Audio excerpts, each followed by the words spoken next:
All right. Let's get fired up here.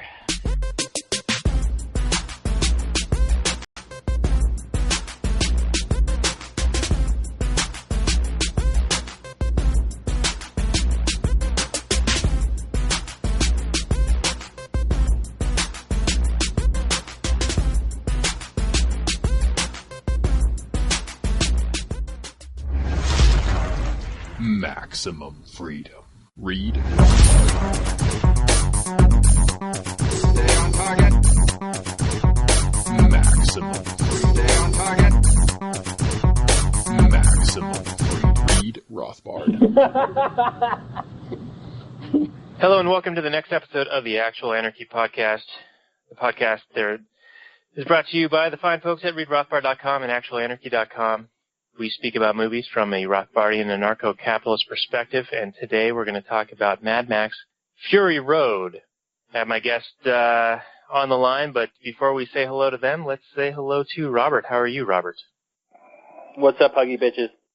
I'm back. We're doing this one finally. This is one that's been in the oven for a while. I keep saying, hey, Dan, let's do Fury Road, and Dan keeps pushing it off, and because he wanted to get our guests' possible take on some of the issues that might come up in this movie.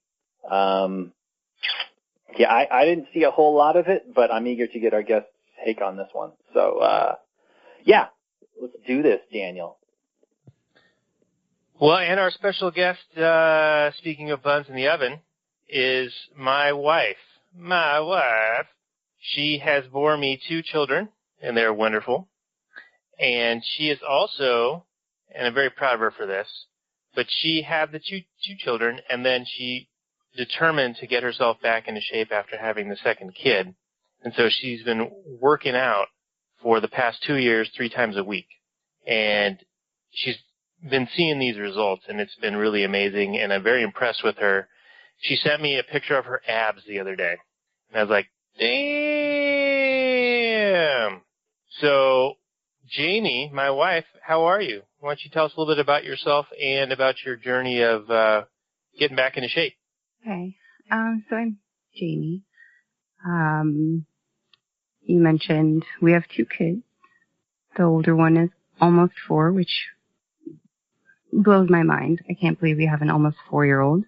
And the little one is almost 2.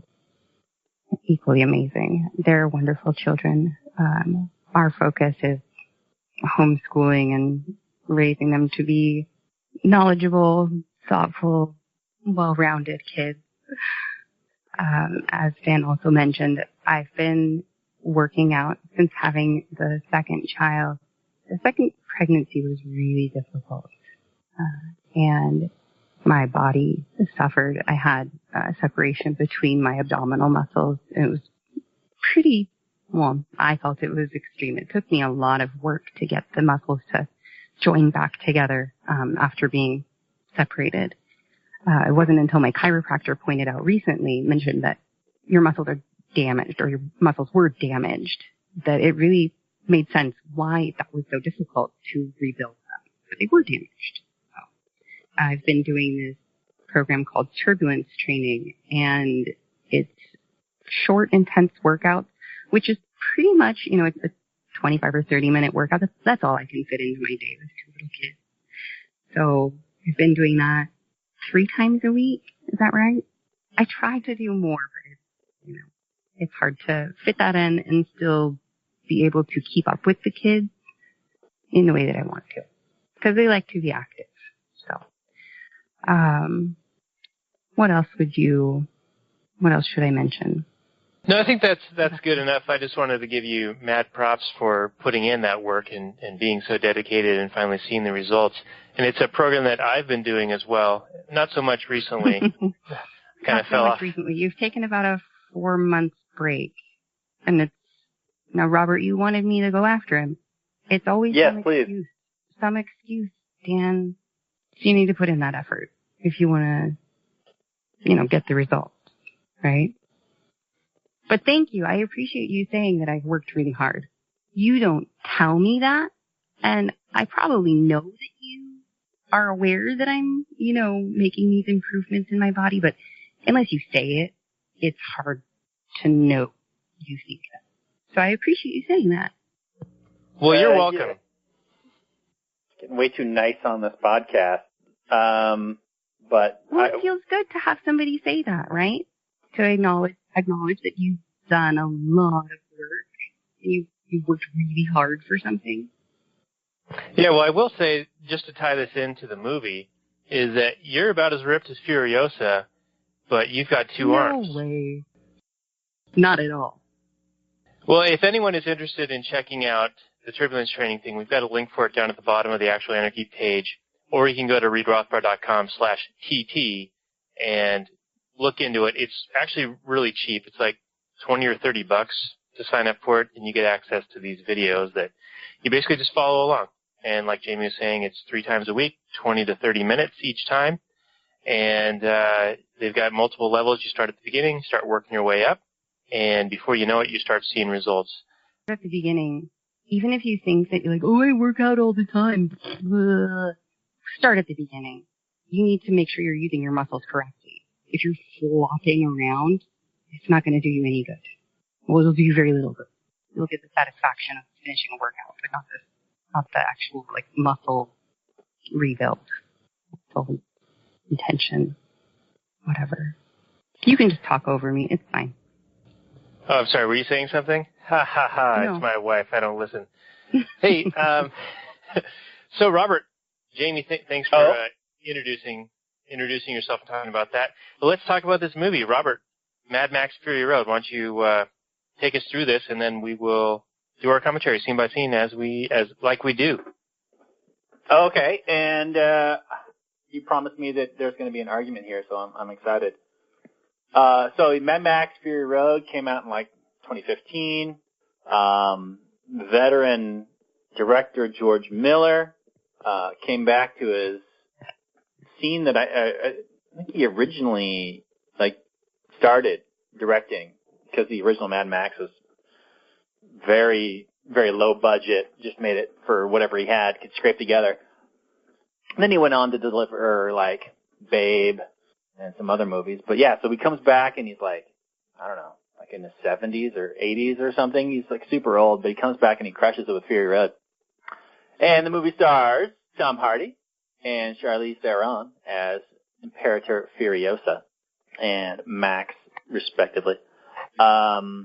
The setting is, your typical post-apocalyptic setting where the world is a desert, and there's these enclaves that trade amongst themselves. One is led by Immortan Joe, who is our bad guy in the movie, and then there's also a bullet town, and then there's also a gas town. And these guys kind of team up to chase down Joe's escaped wives. But we'll get into that. The movie starts out with Max just chilling, minding his own beeswax, and some sort of group of some of Immortan Joe's thugs, war boy, scavengers, come and capture him. And it turns out that Max is a universal donor, so he's super valuable. And so he's strung up, and there's a war boy that is super sick. Everybody in this world is deformed or sick in some way. They don't exactly say why, maybe radiation fallout, we don't know. But everybody is not whole. There's a theme that runs throughout the movie of just sickness and dirtiness and filthiness, and is played up big in the messianic figure that Immortan Joe has become, where if you die in battle in service to Joe, you are made shiny and clean, and they spray silver spray paint on your teeth to make you all shiny and chrome and clean again. So that is played up in his kind of cult figure status, and we can get into that. I'm eager to hear what people think about his status as a cult figure, because Because at many times during the movie, they're talking about, like, he is the one who grabbed the sun, and he is just this guy that can do anything and whatever. So we'll get into that, though. So anyway, Max is kidnapped right off the bat. So I had a problem with that. That's immoral. It's wrong to kidnap other people. Max has self-ownership. And, he's brought to the Citadel where Furiosa is driving a war rig, and she's got like a little party, like a war rig, and then you got like a couple like a scouts for front and behind that kind of like support her. And she's supposed to be going to Gastown to trade aqua-cola, which is water, which is what Joe pumps up from the earth. He has dug a well, and he pumps it up into the Citadel. And he's also trading mother's milk, breast milk, that has been pumped by these like milker feeder women that he has. And she's supposed to be taking that over and trading it for gas, but she doesn't, and she's actually absconding with Immortan Joe's wives, who feel more like prisoners than wives. He keeps them in this vault, like a bank vault, which he he probably keeps locked. They can't just like walk about and leave. It's also worth noting that these women they're known as like the prized breeders. So they're like super attractive and like look good, and they don't have like tumors growing off of them, or they're not deformed or anything like that. So they have high sexual market value. And it's kind of assumed that Immortan Joe is like this wealthy guy, but there doesn't seem to be money in this world. It's more of a barter system. And he has all this water, which he just sprays on like the masses that live down at the bottom of the Citadel. There are people you see just like living in holes, just like that they've dug out, whatever, and they're like deformed or amputees or whatever. Anyway, so she is absconding with the wives, and their idea is to go to this place called the Green Place. And there's a party that is enlisted to track her down and capture her. And as she's going through this desert, we find that it is defended by various clans. At one point, there's like these hedgehog guys that fight her, defending their territory. And then there's these motorcycle biker guys who live in this kind of canyon-y area. And she has made a deal with them to allow passage through their territory in exchange for gas. And the movie is just basically one big giant chase scene. Max is thrown onto the front of one of the pursuit vehicles, and it's all about how he's trying to survive and how she's trying to escape and get away, and all the wives trying to escape and get away, and how Immortan Joe has enlists the leaders of probably Gastown and Bullettown. We're not like essentially explicitly stated that that's who they are, but these other groups come in pursuit. And they are chasing down Furiosa and her war rig. And it's all one giant glorious action scene, really. I mean, it's broken up a little bit. And there's a little bit of dialogue and a little bit of story. There's a little bit of romantic tension between Furiosa and Max. But that's about the entire story. Do you have anything to add, Daniel, before we get into like scene by scene or concepts to break down? Well, I guess the story was about her trying to get back to this green place, right? This area where she grew up, and she wanted to free these women who were slaves to Immortan Joe. And they end up discovering, spoilers of course, that place no longer exists.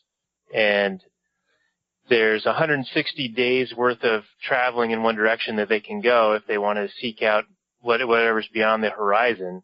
But Max says, you could go 160 days and just end up at nothing and die. Or we could go back where we came from. It's like 2 or 3 days away, and it's undefended right now. If we can make it back, we can take it over. We know there's water. We know there's cultivation. We know that there are people there. So let's go back to where we came from, the Citadel. So I think that was kind of an interesting loop or arc within the story. That the story was one big circle, essentially. Yeah, it's essentially, free these slaves or, try to get them to freedom. This whole army chases you, and then once they're now out of there, you kind of see this strategic opportunity to go back and swoop in and close off the canyon behind you, so yeah, kind of go back where you came from, but it's taking the known versus the unknown, right? Like there's hope for something better, but it's unknown whether it's actually there. So it's almost the grass is greener argument. And they decide, you know what, for survival purposes, we know we can survive back where we came from. So let's do that versus just blindly hoping that we'll run into something else with the limited supplies we can carry on these motorcycles with us. Right. Okay.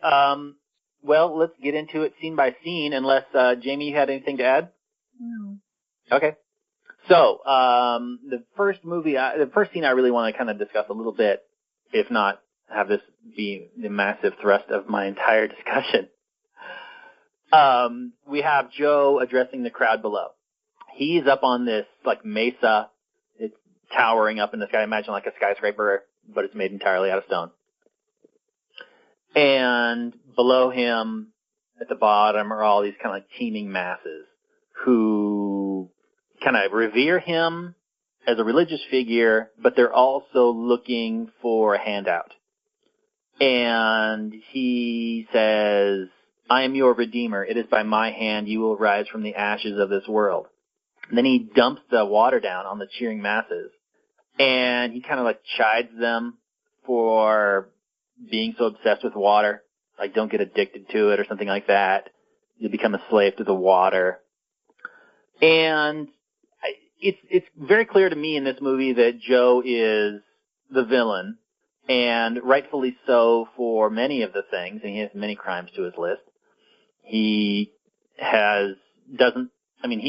not clear whether these women, they call them his wives, and at one point one of the wives is like, "Yeah, I want to go back there, be with Joe. It was all right. We were safe. He took care of us, blah, blah, blah." But then other ones were like, "Yeah, but you were never free." And so there's a little bit of a discussion there, or at least hesitation on one of the wives' part. It's not, super clear whether they entered into this relationship voluntarily or not. Whether they stay in that vault for their own protection, probably not, because they're trying to escape. But it's not explicitly stated, but we can assume probably.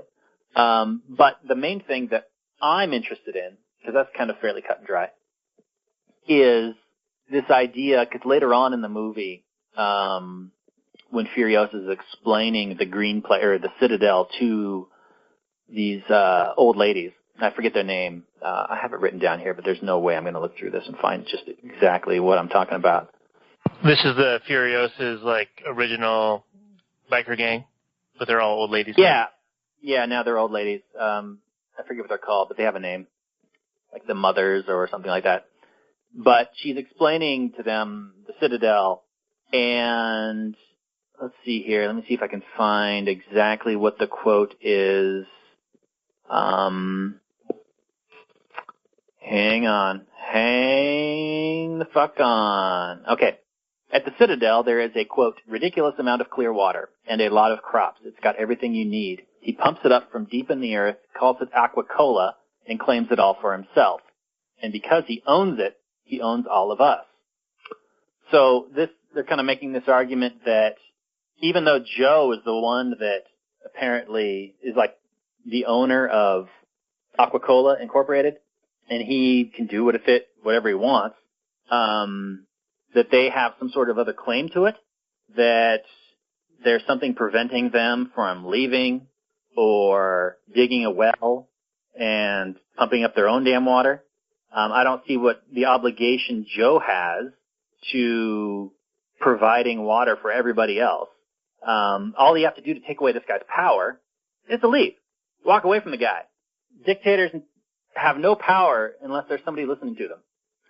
So, this idea that, well, he pumped up this water and therefore it exists and therefore I have a right to it because I exist. I know this is the argument you're going to make, Daniel, and I can't wait to hear it coming out of your mouth. But it's a very communist argument, and I can't wait to hear it. So if you want to jump in at any point, go for it. Well, I think that the scenario in which this is built is sort of one of those far-fetched, totally ridiculous situations that you'll get into a debate with somebody about, and they'll come up with the most contrived possible situation to try to prove their point, and it's, again, just so I know crazy. a guy. I know a guy that does that. Yeah. I feel like we had this very discussion with him in our house when we were living out on that island, and his basic argument was, well, what if somebody could buy up or have the only access to something super important and no one else could have it, and then he just decides, hey, you know what, you can't have any.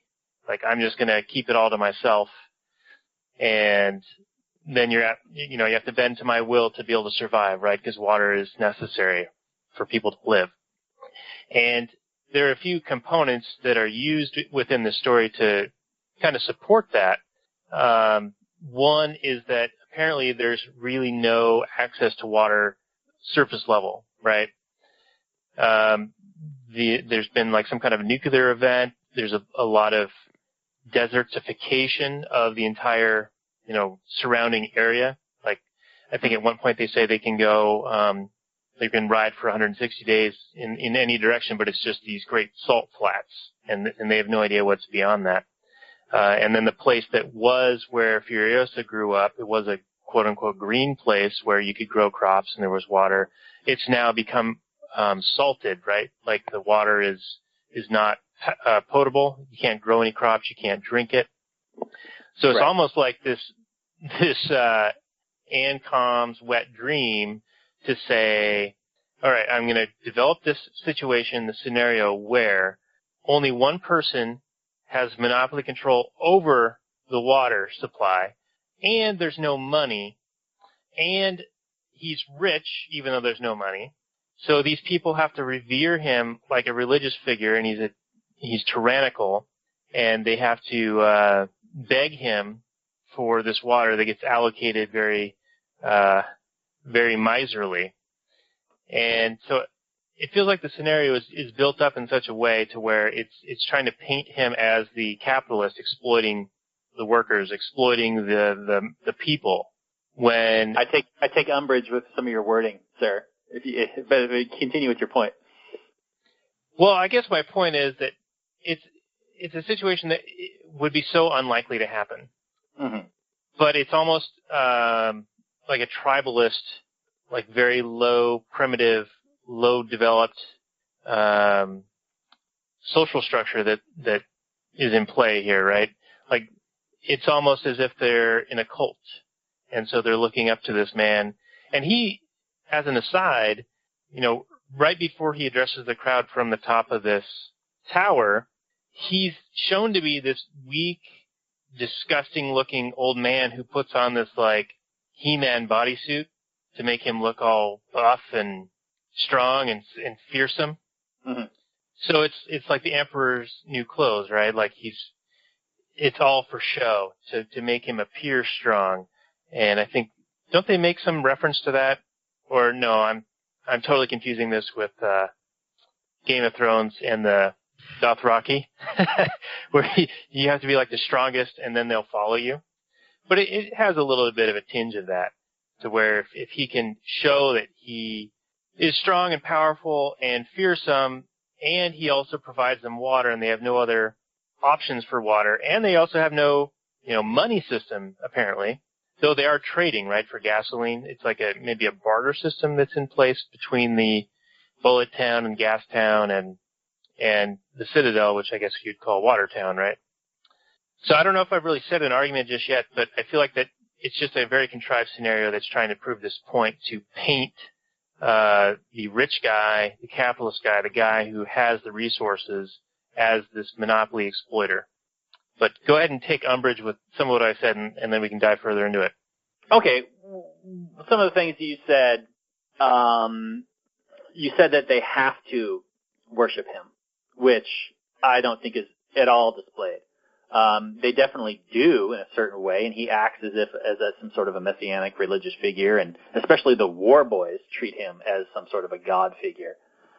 But it isn't clear to me from what I saw that he's only giving them out water, and I mean giving.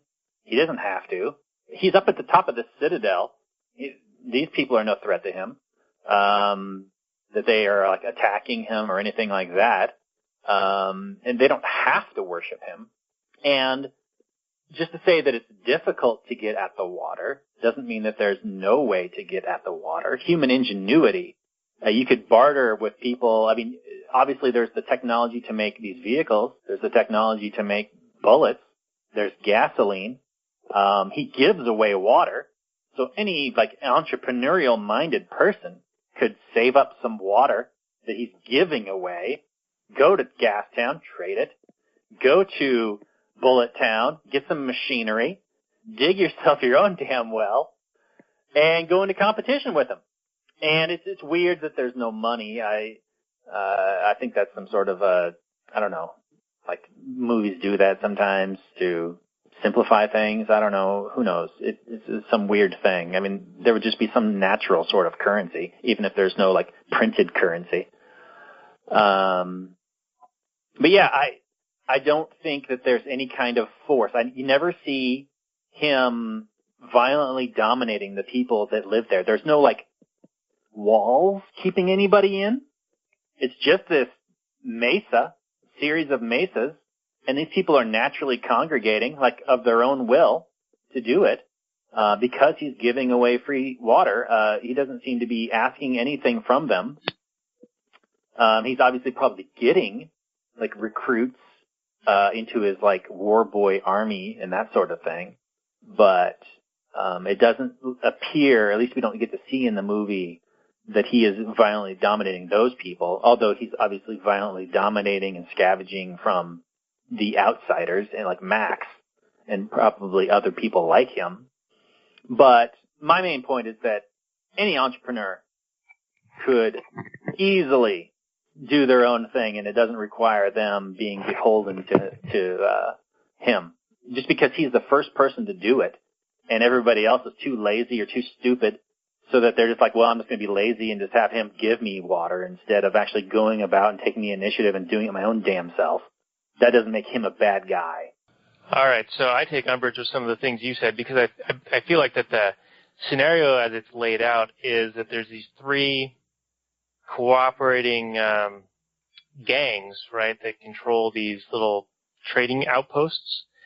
And the in-between area is sort of this no man's land where you're at your own risk. Like, you got to be armed, and they're signaling back and forth with these lights to like determine, okay, we're opening our gates and we're on our way over to you. There are no gates. There are no gates? I've never saw any gates. Did you see any gates in the movie? There's like a winch thing that drops down like a vehicle to get up into the citadel at the end of the movie.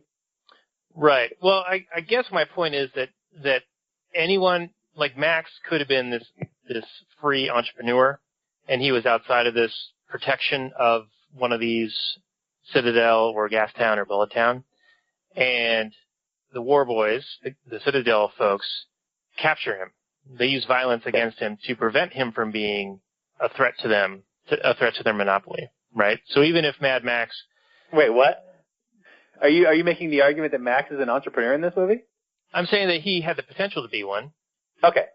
I saw him as a resource, and that they wanted, so that they used violence to capture him in his vehicle. Sure, yeah. But he also potentially could have been somebody who would have, provided an alternative, right? They couldn't allow any alternatives, so they wanted to ensure their monopoly. If you weren't part of one of these three communities, then you are fair game to have violence brought upon you. And it's almost the Hobbesian, Rousseauian stationary bandit versus the roving bandit. What's stopping any number of people that live in any of these enclaves from becoming an entrepreneur? Probably violence. You say the word probably because that's not established in this movie at all. Well, we do know that if somebody is outside of these quote-unquote protection areas, that they will be attacked by one of these groups, right? Or other groups like those hedgehog dudes or the biker gang dudes or even the lesbian bikers at the end, at the green space. As long as you don't make an agreement and you pay them and whatnot, yeah. Right, and they had that trap of the naked woman up in the cage. Right. The mothers did. Right. So I'm saying that in this world, this universe, that unless you are within one of these stationary bandit situations where there's somebody offering you protection, that there wasn't a sophisticated enough society or a functioning market to allow for anything else to kind of go on. Wait a minute. So you're saying that Immortan Joe was offering protection to anybody that lived at the base of the Citadel? They were living in those holes? Yeah, because if they weren't living in the Citadel holes, they would be living out in between and be subject to the roving bandits, the hedgehog dudes, or even Joe himself. And Mad Max is a prime example, right? He's out there minding his own business, and the war boys go grab him. Yeah. And then his wives, his 5 wives, I'm sure that they weren't consensual. So, it's wife rape or whatever you want to call it. I think he used the term wives to make it less kidnappy and rapey. But they wanted to escape. They were prisoners. Furiosa saw this. She wanted to help them escape.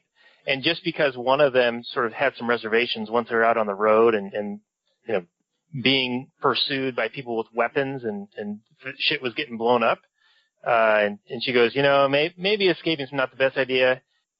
I'm likely to die out here. Going back to Immortan Joe, not the greatest thing, but it's better than getting murdered. By Immortan Joe. Right. Yeah, exactly. Okay. I'm not debating that he's not a villain in this movie.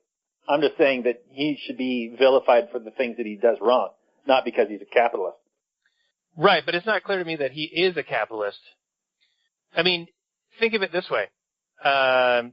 The pharaohs in Egypt had slave labor build the pyramids, right? So let's say that Immortan Joe, he has this very primitive civilization here, and he has these war boys and all these arms, and for whatever reason he's got their reverence, and he has them construct this well. And it doesn't seem like he acquired this through voluntary transactions or This is a whole lot of speculation. Entrepreneurial spirit. This is all pure speculation here, sir. But you can read whatever tell you want. It's a totally made up scenario, right?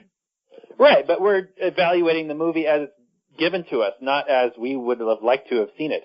Well, then we have no way of knowing whether his thing was a voluntary thing, right? It just exists.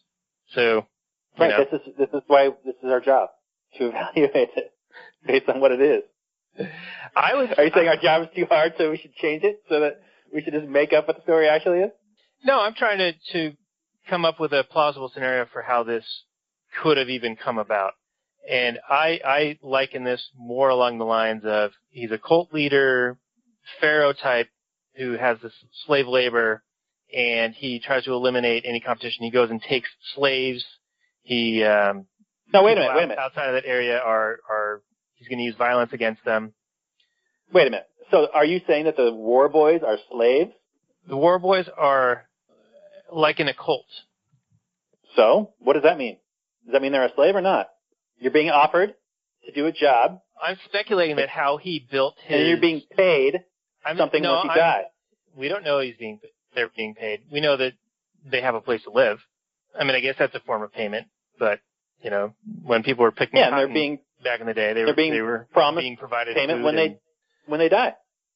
Yeah, what is it, the Muslim, the 7 virgins when they die, or 40 virgins? Yeah, it's very much based on like Norse mythology, and you go to Valhalla and you live forever. It's like a modification on that. So, I mean, if you're telling me that the Norse mythology, the Norse religion is a cult, then okay. But does that mean that all the Vikings were slaves? I'm not really following what you're saying. I'm trying to speculate onto how he came about having this citadel and the infrastructure for the wells. And well, let's say he bought this citadel, or he homesteaded it. He was the very first person to come to it, right? And he dug a well. He did what I said. He bartered. He had some capital, and he bartered with it to Bullet Town or wherever, or he had it with him. And he built a digging mechanism, and he dug himself a well. And then through hard work and ingenuity, he's built up this whole place. And people just naturally flocked to it because he was just giving away water in exchange for their adoration. That doesn't involve slavery at all. Right, but there's as much support for that argument as slavery argument. You still haven't made your slavery case, sir. You speculate that he was entrepreneurial, somehow came about the means to, without money, the means to have a well constructed. And I'm speculating that he was more along the lines of a pharaoh who had slaves do it. At no point is he threatening violence against any of the war boys. So if he had his war boys do it, if you're like some sort of a cult leader and you promise them, everlasting life in the afterlife, if in exchange for 30% of your income or help me build this well, are you telling me that you think those people are your slaves? Or are they entering into a voluntary relationship? To me, they are definitely not slaves. They are people that are entering into a voluntary relationship. Just because they're being sold a false bill of goods in our estimation, that he's just a cult figure and not a genuine religious figure, because there are billions of people around the world who would disagree with me and say that there are definitely genuine religious people who definitely and genuinely have something to offer. As long as you follow a prescribed lifestyle, that you're definitely going to be rewarded with the thing when you die. Billions of people, we're in the vast minority, or I'm in the vast minority, who don't believe that. So to call out Immortan Joe and say that he's selling these war boys a false bill of goods, whereas Jesus Christ or Muhammad or anybody else is selling a proper bill of goods, I don't think you can really point to any one thing and say that one person is right and the other person's wrong. They have about as much evidence to back up their claims. But we do know that they kidnapped Max. And we do know that the wives were selected for breeding. They were not willing participants. That wasn't voluntary. So we know the character of Joe is that he has no compunction with having slaves and going out and using violence to go grab people. Agreed. Yes. Are you saying yes to me? No, I was saying yes to Daniel. I think I thought he had something else to say. He's going to follow that up. Or were you just so shocked that I agreed with you? No, I'm just saying that we know that he is not shy to go out and use violence against people to acquire slaves. So I think it only supports my argument that this whole situation could be built on slaves. I grant you that you can speculate that. And yes, he does seem to have no problem with having slaves. Right, because I feel like the other thing, trying to make him out to be this entrepreneur, I don't see as much support for that based on his actions. Well, you don't see him using any kind of violence against the people that live at the bottom base of the Citadel. If anything, he's just giving away resources that he has brought up from the earth. Right, I mean, if Scrooge McDuck is just throwing money at people, you're saying that he is unjustly in control of those people by giving them money?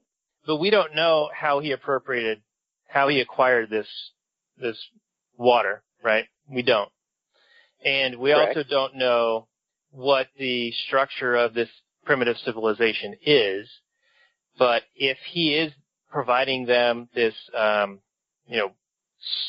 somewhat protection, right? They have a lot of weapons and the war boys, right? So any of the roving gangs like the hedgehog dudes or even the bullet farmers or the biker gang in the canyon can't attack these people because they'd be met with resistance from the war boys. Probably. It seems to be that, there's, in this world, the different warlords have staked out different territory which they defend. More so the territory and less the people in it, though.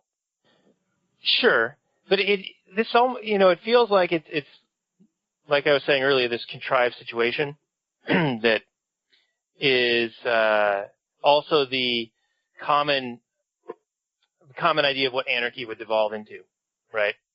Like it's going to be these warring factions, this civil war, all against all, machine guns on the back of Toyota pickups, essentially what the vehicles they have, they're all, got spikes on them and guns, and they've got these like pole dancer dudes that have these detonating spears. Plus the guitarist is a badass. Plus the guitarist, which I want to get into and that. The drummer. This made no fucking sense to me. Like this just, what? That part was weird, man. That's totally badass. If you're going on a war hunt, you got to have some music to rock out to. You can't just pop in a CD. Yeah, I mean, I know it was all for style or whatever, but, and I guess, in Revolutionary War type stuff, American Revolution, they had the drummer dude and the what was the guy playing, like a fife? Like the Yankee Doodle Dandy stuff. Little piccolo guy. Yeah, little piccolo guy. Mm-hmm. Yeah, and in Game of Thrones, they've got the drums on the ships when they're attacking. So yeah, it's about like some way of pumping up the fighters to like go out. And there's a long history of people going into war to music. I mean, and you see it in movies like Apocalypse Now. I mean, it's done to intimidate your opponents, and it's done to fire up your own people. And it serves multiple purposes. Yeah. So either we've got Joe, who's this like amazing entrepreneur capitalist, who the Furiosa, who's an ANCOM, is like, that motherfucker's just giving out just enough water to keep us here, but not enough to like let us, he's not giving us enough free shit. So we don't like him, right? Because he's this rich capitalist exploiting us. Or he's a cult leader who is running a protection racket, and he's taking out any potential competitors, like by going and kidnapping them, and he's acquiring wives and raping them to have children. So I think that's not a good dude. You had a long ways to go to convince me that he was kidnapping Max because he was a potential competitor. Far more likely that those are scavengers and that they are looking for resources, and they saw Max as a resource, because that is what he is throughout the whole movie. First, he's a blood bank for whoever, one of these war boys. Nux, who's got some kind of a cancer. Yeah, he's got like these cancerous tomb things on his neck that are going to kill him. And anyway, he falls in love with the wife, one of the wives, and she likes him, and then he sacrifices himself. Spoiler. I'm not making the argument that he's a good dude. He's obviously a villain, which I've said. Right, and with Max, I'm not saying that Max himself would have been a competitor to Joe's monopoly on the water. I'm saying that there was potential for him to be, and there could have been other people similar to Max who were not beholden to any of these three or four or five groups. I guess there's three little trading outposts, and then there's these other different gangs. But he was like an independent dude, right? So what I'm arguing is that if there were somebody so inclined to do what you suggest, that they would be attacked violently by Immortan Joe, or by Bullet Town, or by Gasoline Town, or by the Hedgehog dudes, or by the Canyon Biker Gang. That's possible if they saw them as a vulnerable target. I would say probably. Yeah, these are people that without any kind of compunction, that do like any moral qualms about it. These people are very much like nihilists in that sense. They are very much might makes right, and we can do what we will do, and we don't care. And we're just, we're trying to survive here. And we will do whatever it takes necessary. They're establishing their in-group preference, and they will exert violence on anyone not in that in-group. Right. But I guess my point is, in the scenario of this movie, there's really no market functioning. I mean, sure, these little outposts barter with each other, but all of the masses, the teeming masses of the people at the base of Citadel, they're not shown to be producing anything. There's no market activity going on there. There's no money that we see in this system.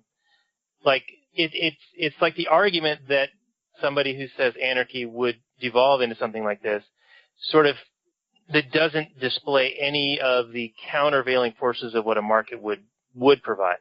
Like, there's no division of labor. There's no specialization, really. There's like some real loose specialization.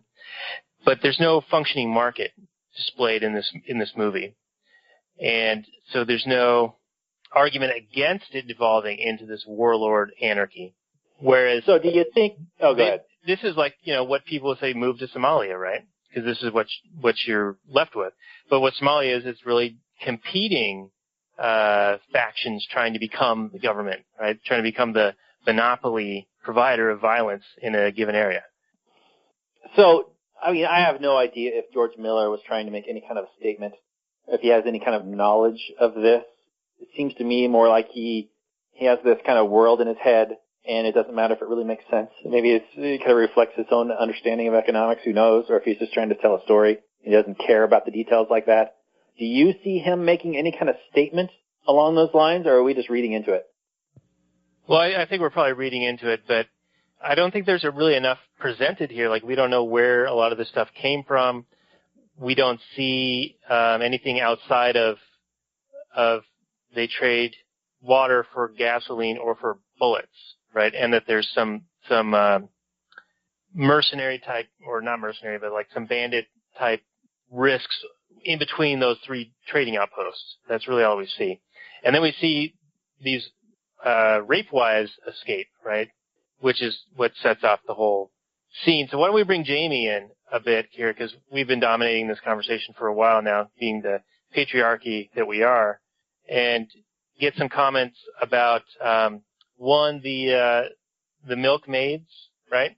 The wives that are there to bear him children, the breeders, and then the old lady biker gang at the end, and how they're using a naked woman as bait to, trap people who are trying to help somebody, right? Somebody who's trapped, Yeah. and then, then they're going to attack them and kill them or take their resources or whatever. So, Jamie, Right.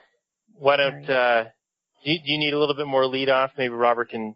What were some of the points that you saw? How did you feel maybe about the milkmaids, the breeder wives, and the women at the end, essentially setting a trap for anybody that was trying to help somebody? Okay. Did you have issues? What were some of your issues? Okay.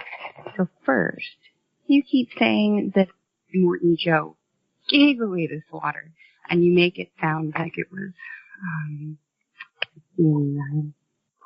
but these people, they're there in his city. They have, the way that the movie is set up, they have no other option. They can go out into the desert and die from dehydration or be killed by some other city out there. So are they free?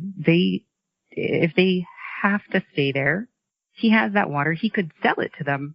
But instead he's like pouring it out in front of them and making them fight for it, which is, it's pretty vicious. Why not sell it? Even if they don't have money, they have some way of trading with each other. Something. It's something of value. So does he have some sort of an obligation in your eyes to... No, not an obligation because he has the water, but he has it and he's wasting it, like spraying it out all over the ground. Right, he has so much of it that he can afford to just waste it. Why not? Yeah, why not just charge for it? Make it available and charge for it. That scene, I was kind of like, why?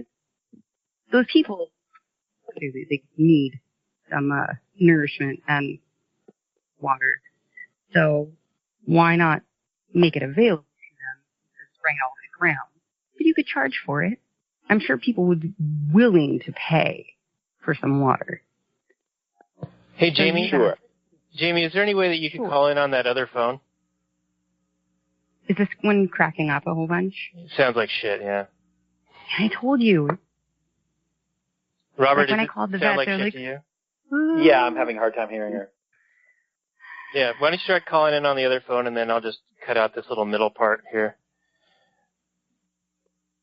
Cutting. Cutting it out, cutting it out, cutting this garbage. Cutting this shit right out. Cutting it out with Calling Dan. on the other phone, and that was garbage.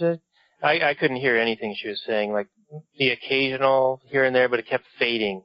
Yep. Same here. Yeah, and even at the very beginning, like I'm going to have to, maybe we'll just have to pretend like she wasn't even here. Maybe. That phantom guest that we didn't have. So that was Yeah. Jamie, everybody. I mean, we've essentially dominated the conversation thus far anyway. But she did have to attend to the kids a little bit. They do wake up from time to time. Indeed. But, yeah, I do want to hear what she has to say about, especially like the more feministy type things, cause, yeah, the livelihoods of those, like, milker ladies can't be super sweet, but at the same time, Is that better? that's probably the best job they could get. Oh. All right, Jamie, say They if you were quite large. Is that better? way better, 1,000,000 times better. Okay. Yeah, the other phone is total garbage, and we should shift you over to the new one. Yeah, I blame you-know-who for using The my patriarchy. phone as a teething toy.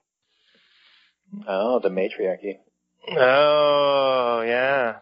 The little communists that expect everything for free just to be handed out to them, just because they're alive. Yep. Well, we don't need to get into that. You asked about the milkmaids. Wait, we gotta do like a chunk of silence, and then kind of, so Dan's gonna cut out a whole chunk. So Jamie, you called back in on a better phone, so hit us with the hard stuff.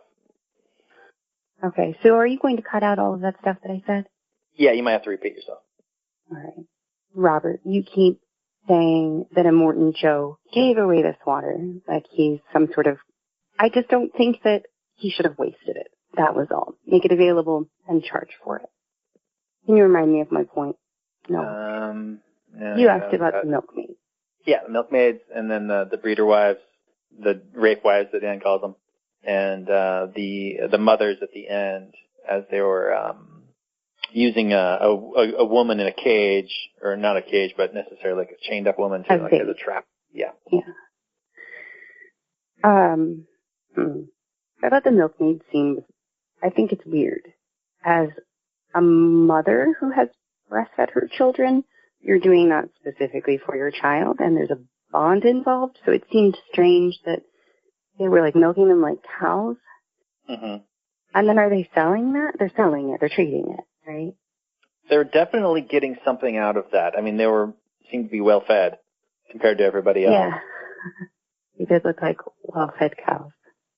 Right. I mean, So they were definitely, they had security, probably food, water, but who knows how much of freedom they have. It's not clear. So along the same line as the breeder wives, like they are given maybe a not so nice, not so pleasant job opportunity, but their other option is to go out and most likely die. Right. So then, if this is the best job they could get, is Joe evil for offering him that job? Yeah, I don't know. I would say he's definitely terribly, but at one point, I mean, it becomes clear in the movie, and I'd like to get your point, your answer to this question, because it's discovered that one of them is pregnant, and Immortan Joe is like, I need to get my child back. So he's definitely more concerned about the baby. He wants his heir. There seems to be, he had a couple of other children, right? They sort of introduced them, but they're... Yeah, there's one that's like this deformed little dwarf dude, and then this other one is like this giant, what's his name, Invictus or something? Rictus. Yeah, so he's already got some children fighting by his side. Yeah, but maybe not the sort of child he wants to leave his kingdom to. So he's hoping for that out of this breeder wife. Right, because Rictus is really, really dumb, and then the other guy... probably not in the best physical health. Yeah, not going to maybe even outlive Joe. Right. Yeah, he looks more like Dan. After not working out for 4 months. All week. Yeah. So what right do you think, to me, Joe is obviously not a good parent necessarily. I mean, he's displayed a penchant for violence. But does he have any right to his child? I mean, does he have as much of a right to his child as his wife does? That's a really tough question to answer. I mean, my goodness. What would you think? I'm asking you guys. He would be the one to provide for that child, whether the child is with him or with the mom. So if you say the mom has a right to the child, then she has no way to take care of that kid without Joe. So she has to stay with Joe. Right. Or escape to the green space, which is what she attempted to do. Which doesn't even exist. Right. Right. But so she can take her baby and leave and die, or she can stay there. Right. What paternal rights do you think would exist for a raper? Right. Like somebody commits a rape, do they have parental rights thereafter? It seems like a pretty bizarre situation. So Daniel, you're convinced that Joe's a rapist, and that's the only thing going on here. Jamie, is that he your prefers the contention term also? raper? He prefers the term raper. As opposed to rapist? I would say, yeah. I mean, those women, I don't think they wanted to be his wife. Because they were out of his league? Because he was, like, way ugly and they were way hot? Was that what you were saying? That would be my guess. Okay. That would be my guess. Well, I've seen plenty of rich, ugly dudes with attractive young women, but I think that the premise in the movie is that he has selected these women and he holds them against their will. It's not explicitly stated, I don't think, but that's the impression that I got out of it. They're not allowed to leave. That's why they're sneaking out. Okay, so for Daniel, that invalidates any parental rights, city, Daniel, even if he is the best one to care for the child, at least have the means to. Yeah, and this all goes back again to the contrived situations, right? Like, there is no real alternatives. We don't see the origination of where these things spring into existence from. Like, we don't see that they are, in fact, rape victims of his, or if they loved him and wanted to be with him because he was rich, Mm-hmm. Or they worship him because they're cult members. Mm-hmm. Mm-hmm. So maybe like the war boys, they feel like they're fulfilling their higher purpose by becoming his wife and, Right. Yeah, fulfilling their wifely duty. We get that. All we can do is assume that they didn't feel that way because they were trying to escape, yeah. Right, and then Furiosa was also kidnapped as a child, so, the kidnapping slave train goes back pretty far. Mm-hmm. So it's sort of what he tends to do, at least in the movie. So I would suspect that that's what he, that's how he acquired the means that he has. All right. That's fair enough. But let's talk about the feminist issues that I think I don't know if you and I talked about them a few months ago when we were thinking about doing this movie, or if there were some stories about it, some like articles or reviews, because there does seem to be this definite nod to some feminist stuff in here, right? Like the biker gang at the end, they're all like these badass people, and then it's revealed that they're all these old women, and even they objectify these 5, or I guess 4 only make it, of the rape wives. Like, Jamie, do you remember that scene where they're like inspecting, like, oh, these are nice teeth, and oh, good bosom on here, nice hips. Yeah, that stood out to us when we watched it. And they did. I remember now that there was a scene where they were knocking off the jagged teeth chastity belt that he had the wives wear to ensure They couldn't fool around on him. So they must have had some kind of run of the Citadel then, if he had felt the need to do that. But yeah, they were definitely then more his property than wife. Oh, I think he even calls them his property, actually, now that you mention it. So the scene that the wives are introduced, they're showering themselves in the desert after just escaping. You're definitely supposed to see them as like these ethereal creatures, and they're magnificent, and I mean they're all models / actresses, and they're in incredible shape, and they're all gorgeous. So you put them out there in these like skimpy rags and have them spray themselves and each other with water. It, kind of sets you up for this, like, they're seen as these goddesses. Yeah. So did you notice, was the feminism kind of overt for you? I mean, for me it was very kind of, it kind of made all sense. I never really got a strong feminist theme in the movie. I mean, sure, there were the female clans of the mothers, and then Furiosa's the badass. But it's not like you've got some 5'2" woman beating up some 6'4" rictus strong guy. I mean, the mothers were good because they could shoot a weapon really well, and they were mobile, and they could get in between, and they had good dexterity in that sense fighting against these larger vehicles and that sort of thing. I mean, it wasn't like ridiculous. Whereas, gosh, not to bring this up too much, but I watched an episode of Supergirl recently, and maybe it's just poor writing. I don't know, but the very first episode, Supergirl is fighting like this bad guy, and somebody says, this guy, he says, oh no, she's not strong enough to fight this bad guy. And this other lady is like, why? Because she's a girl. And it's like, no, because she's just not as strong as the other guy. Why does it have to be a guy-girl thing? I don't understand.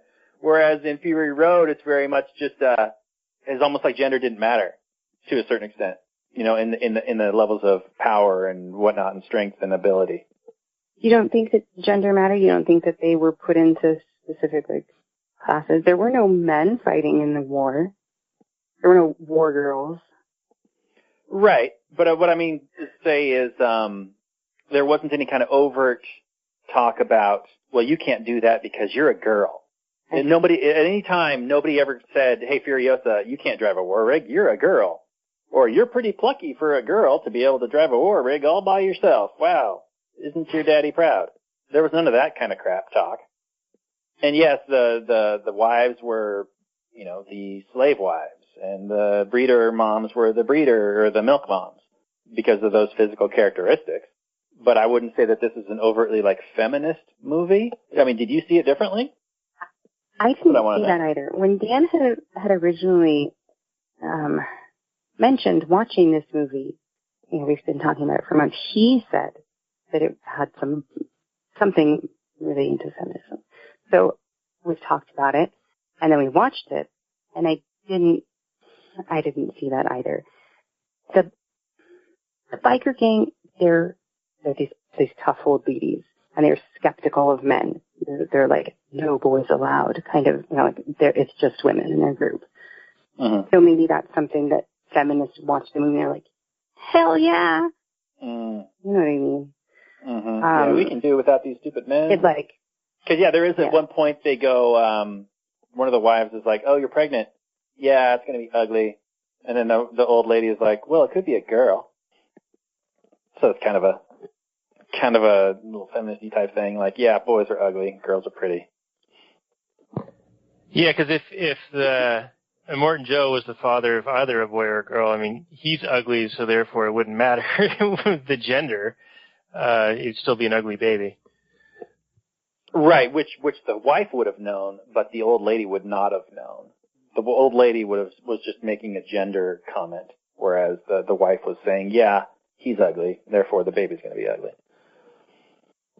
So yeah, I could see the old mothers being the more feminist presence in this movie.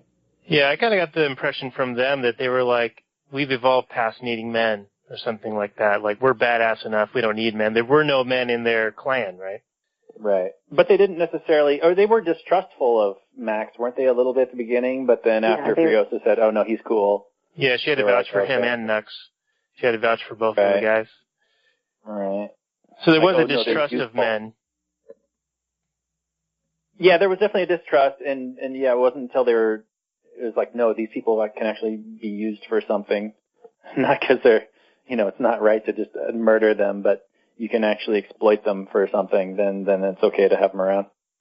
Yeah, and I'm just reading through the wiki a little bit, and some people see that the theme of this is, survival, right? Doing whatever you can to survive, and using the American West as kind of the backdrop for all of this. And it carries a theme of female empowerment is one argument. Control is another theme, which is based on control of fluids, particularly the water needed for survival, as well as the wives' breast milk and the blood of his prisoners, including Max. And the gas, but yeah. Yeah, and the gas. Does that spark any commentary for either of you? I mean, those are just normal resources that people need to survive. I don't know if he was necessarily making any kind of a comment about those things. It's interesting that those are kind of were fairly prominent, but they all made sense in a way. I mean, you're going to get, a lot of the nutrients out of mother's milk that aren't going to be available in a desert wasteland. So that's going to be a valuable thing.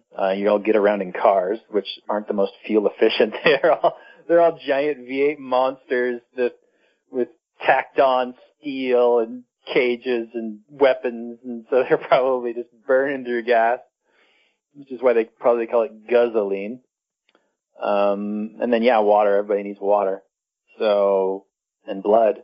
So yeah, those normal, necessary things, although, I guess it is kind of interesting that they all made it into the story somewhat. All right, so just based on that, I looked up the Hollywood Reporter who called the Mad Max Fury Road. Well, they call it Mad Fury Road. Their number one movie of the year.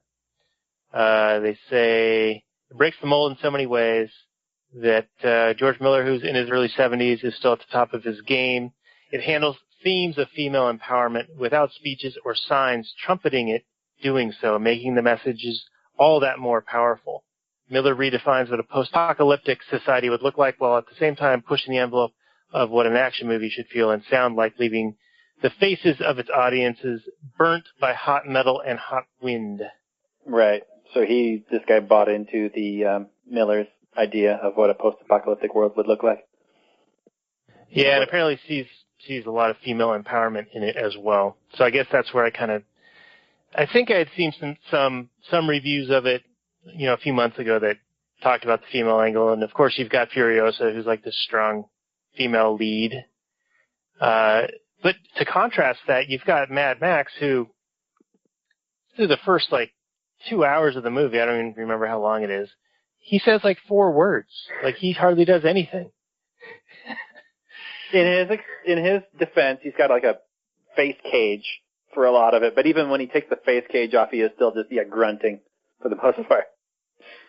Yeah, it isn't until the very end when he comes up with his plan of hey, you guys should just go back. We know what is there. It's a known quantity, and there's a chance we can get it versus this unknown that we'd probably all just die. Right. Yeah, man of very few words, and I haven't seen the original, Mel Gibson versions of these in probably 25 years now. Did he barely speak and kind of grunt a lot as well? Is that sort of what Tom Hardy's basing his character on, or is this kind of new?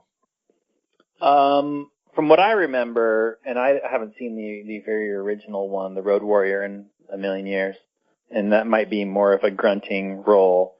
But from what I recall of Thunderdome and Beyond Thunderdome, or I forget the second and the third ones. He's interacting with people all the time and talking to them. There's a helicopter pilot, and there's little weird scientist-y type people. I don't know, I always attribute people that look these weird futuristic-y type costumes as like science-y type people, like headbands. But yeah, he like talks to them, as I recall, more so than this. I'm not really sure where they got the grunting monosyllabic version of Max, but I'm sorry. Well, all right. I think that means that she had to go grab one of the kids. No, I'm here. I accidentally pushed a button. Oh, we didn't hear anything.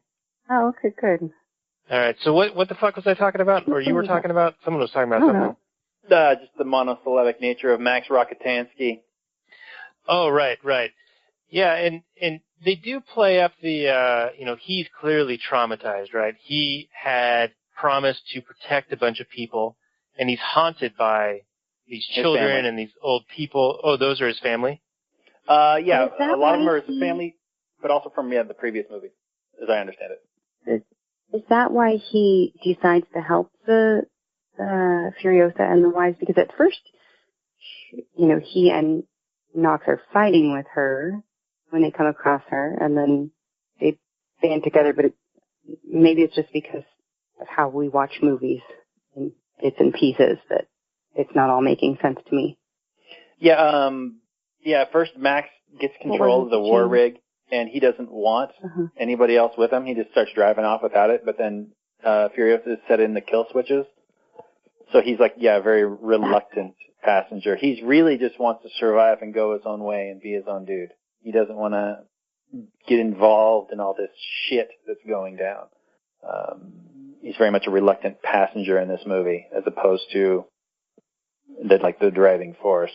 But at some point, it seems like he starts feeling like a connection to them and wants to help them.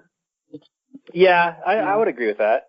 He definitely feels guilt over not being able to protect his family, and maybe he sees an opportunity to do a little bit of that in this situation.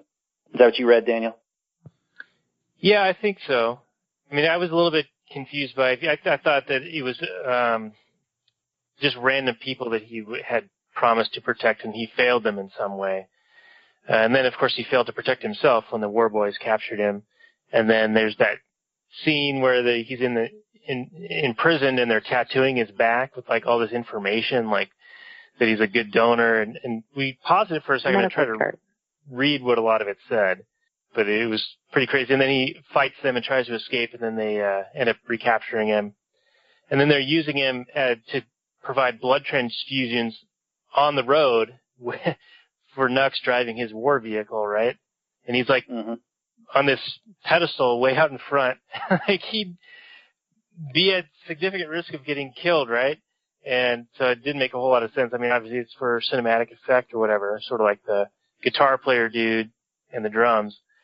But it seems like if No, those are legit war tactics. Right. But if he's talking about that too. Keeping Nux alive, they'd want to protect him in some fashion, keep the blood bag alive. Right, but from a storytelling perspective, you want to put that Max in danger so that we feel uneasy and thrilled and all that good stuff. Yeah, so Robert, let's talk a little bit about just the movie in general, because I think I read that all of the stunts were actually done live, and they added some CGI for some explosions and effects. But the guys on the top of the poles were really doing this. The motorcycles coming down these sand dunes were really doing this, down these craggy canyons. Do you know much about that at all? And then after that, let's talk about, there's two versions of this film. There's the color version that also has a lot of monochromaticness to it, but then there's the black and chrome version, which apparently, if you watch it in that version, it plays very different. I remember that black and chrome version, but I've never seen it. Yeah, I've seen a documentary on the practical effects that they used in this movie. There's a whole ton of digital compositing that goes on. So all that stuff, most of that stuff really happened. It's just, it wasn't done in close proximity to each other. And then, so they would have a war rig come along and get blown up. Well, they really did blow up a thing. but it wasn't right next to 10 other vehicles while they did it. There, a lot of times when you'll see people being, cars exploding and people flying off them, a lot of times those are just dummies, but there are actual things that are flying off because, you probably don't want to blow up a stuntman. But yeah, most of it is compositing, so it's fairly seamless. I can't really complain about any of it. I really enjoyed the one big CGI scene, which is the sandstorm. I thought that was fantastic. There was only one part. This movie was definitely made for the 3D. There are only, I think, 2 instances where it's really noticeable, though. I saw this originally in 3D and immediately regretted it. I not only does it make the picture darker, but then there's these gratuitous 3D scenes where the steering wheel comes flying at you, and it's like, did you really need to do that? That seems kind of dumb just for the effect of that. Right. Also, wasn't there like some guy's head getting blown up that flew out? That could be. I don't recall that, but there are definitely, yeah. I mean, it's been a while since I saw this, obviously, in the theater, and I only saw it that one time and immediately didn't want to. In fact, I saw it a second time in the theater, and the second time I definitely saw it without 3D and vowed to never see another 3D movie again until they get the technology right or they stop with the hokiness.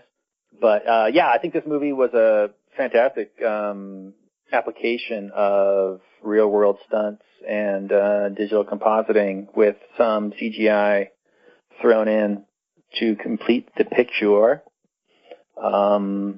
Yeah, it's weird. It almost came out of left field because George Miller, I mean, yeah, he was probably young when he was doing the original Mad Max movies, so the cinematography and the effects, and you don't really get this idea of this bombastic director really able to pull all this off. I don't know how everything came together for this movie, but cool that it did. I think they're making a sequel, which is I'm looking forward to. Hopefully we get a little more information that we could discuss, maybe about the economics of the situation, or I really just want another good movie. I really don't care too much. But yeah, this is one of the best action movies I've ever seen in my life. So yeah, kudos. It doesn't try to do a whole lot. I think that was one of the big criticisms when I first saw it, that people were saying that, well, it's just an action movie. It's just one long action scene. I'm like, yeah, but that's all it tried to do, and it was glorious. So who cares? It doesn't try to do a whole lot else. I know people were complaining about the circular nature of the plot. Yeah, it's kind of new, unique a little bit, kind of clever. So it didn't bother me. And what was it that drove you to want to do this film for the show?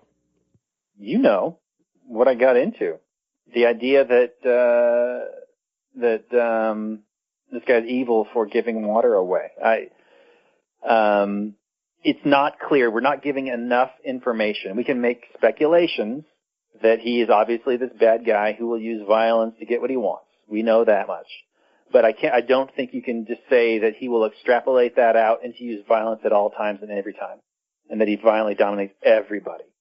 It seems to be that he's like this mix of this kind of warlord / cult leader, but I don't think you can fault him necessarily for being a cult leader. I think it's kind of gross, but people have self-ownership, and you don't have to believe in that crap if you don't want to. People obviously got something out of those relationships in order to do that. You could say that it's people preying on the weak-minded, but I'm sorry, that argument doesn't fly with self-ownership. It just doesn't. Either people can decide for themselves what they enjoy and what they want to do, or they can't, and they're just puppets being played by some master puppeteer person. So for that is what the main crux of what I wanted to talk about. It's fine if you watched the movie and you didn't see a whole lot to discuss. That's how we've talked longer about movies that have less to talk about. The next movie that I want to talk about, Passengers, has even less to talk about. But it's got one big solid issue that I find interesting. So that's enough, don't you think? We've done more with less. Yeah, I mean, we've already been going for over an hour on this one, and I feel like we've talked a fair amount about this movie, even though there is just really the one issue, which, like you were saying, there's really not enough information provided for us to really know what we're dealing with here. But I think Jamie was trying to make a point earlier, and I don't think we could hear her, but she was saying, and Jamie, you're still on, right? Yeah, I'm here. Okay, so you were saying that in Morton Joe, he was spraying the water down on the people in a very inefficient and wasteful way. And I'm wondering if that might have been a dig at Morton Joe being this rich capitalist who owns the water, and he's forcing people to live there, or forcing them because they need the water to survive, and he's like spilling it out at them, but not in an efficient way. So it's showing that capitalism, if it is capitalism, or whatever system, is inefficient at allocating resources. And Furiosa is like, that should be all of our water, and there should be a more equitable distribution of the water. Robert, do you see any context for that? Like, perhaps the film is trying to make the argument that Joe is bad, therefore he's wasteful and misallocating the water, and Furiosa is good, and therefore her idea of the water belongs to everybody is the side of good and righteousness? Yeah, I could definitely see that the idea that the decadence of the rich argument sort of style, like the classism type deal, where, wow, look how rich he is, and he's just wasting it. It's like nothing to him. How disgusting. It should be, distributed equally among everybody or whatever. I'm not so sure if, he's making this anti-capitalist argument, but if you zone in on what they originally said, that in the movie, the quote that I said, spoken by Furiosa, I think it's either Furiosa or one of the wives, at the end of the movie when they're deciding whether to come back or not, where they say that, well, since he owns all the water, then that means by proxy he owns everybody, and that he's some sort of like slave lord. And I think that's completely false. I mean, right, and that's an ANCOM argument, right? Right. Yeah, and because Furiosa is the hero, I would surmise that is the argument of the movie. Yeah, and it's one of the arguments in the movie. It's not. It's the argument that I zoned in on as being wrong, but I wouldn't say that it's necessarily the argument. I think maybe more the argument is just that slavery is wrong. But the idea that you are a slave to somebody because they give you a thing. I mean, if I give you a sandwich, are you my slave now? It doesn't make any sense. Well, how good a sandwich are we talking here? A really fucking good sandwich. I mean, you got roast beef. I don't know what you like, but I like roast beef, cheddar, lettuce, tomato, probably some stone ground mustard. It's got to be the good stuff, like that deli kid. Yeah. Where the mutton just melts in your mouth, you know what I'm talking about? The MLT. I mean, it was Jamie's baking that got me hooked, so, in a way, matrimonial bond that we have that was voluntary. There's a hint of, she coaxed me into it with her baking abilities. All right, yeah, so I've pretty much blown my load on this movie. If anybody has any kind of like different points or add little bits you want to talk about, otherwise I'm happy. Yeah, Jamie, you got anything you want to say? And then we can shut this one down. No, I would say I agree with the argument that it was just one long action scene. So for me, that's not my style of movie. So it was a bit much, like it was just constant, like visual stimulation. And the way that it's filmed, Dan and I talked about it, that it's faster, filmed faster or something. But it's really jittery. Especially, you notice it in the beginning. It's very jittery. It kind of makes you feel uneasy. At least it did me. Yeah, that was his attempted escape from the War Boys, the initial escape attempt. Sure, yeah. I think that was an intentional effect. Yeah, like a super high frame rate, and then they cut out some of the frames where they compressed it so that the movements were very kinetic and almost like cut together in a way. Mm-hmm. Yeah, I think that was trying to, show Max's state of mind at that time. And he does that throughout the movie when he's kind of having these flashbacks to his family and whatnot. But then, yeah, also the action in the movie was filmed kind of in a kinetic way where I don't know exactly, if like 1 frame out of every 10 was taken out or whatever, but there are parts where it seems like that kind of effect happens. Yeah, so did you like it, Jamie? Did you like the acting? Did you like Furiosa? Specifically her? I mean, I'm going to massacre her name. Charlize? Mm-hmm. She's a great actress. So, I mean, I think she did well in the role. But as a movie, it's not something I would want to watch again. Interesting, all right.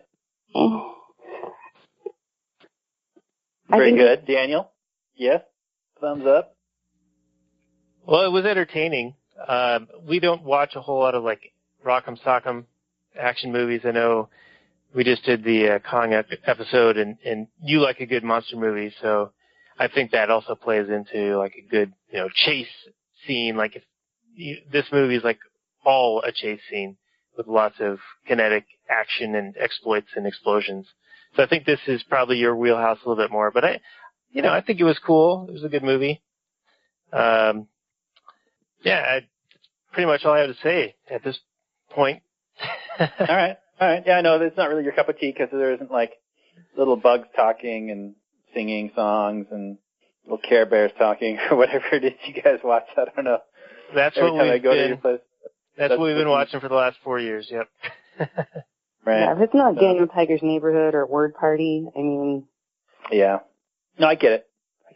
I understand. It's not your cup of tea. That's fine.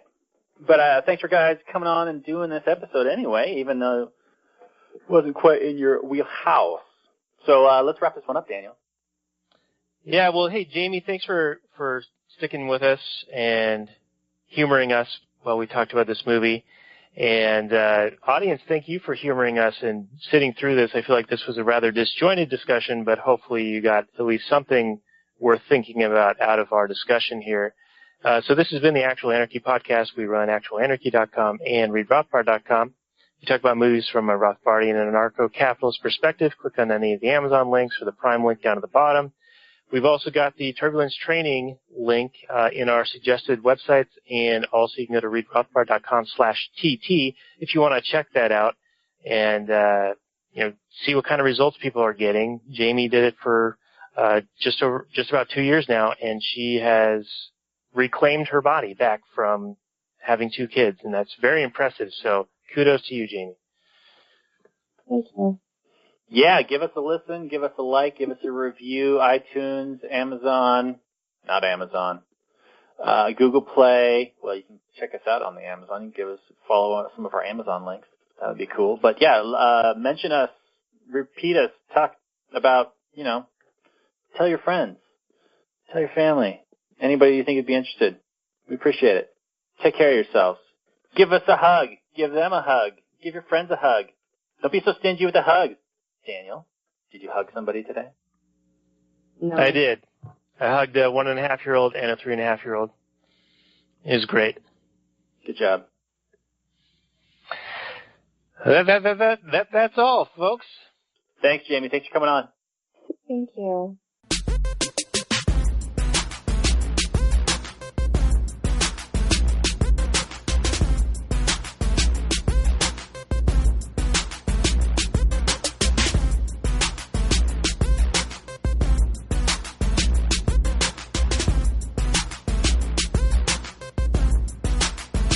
The Chipmunks.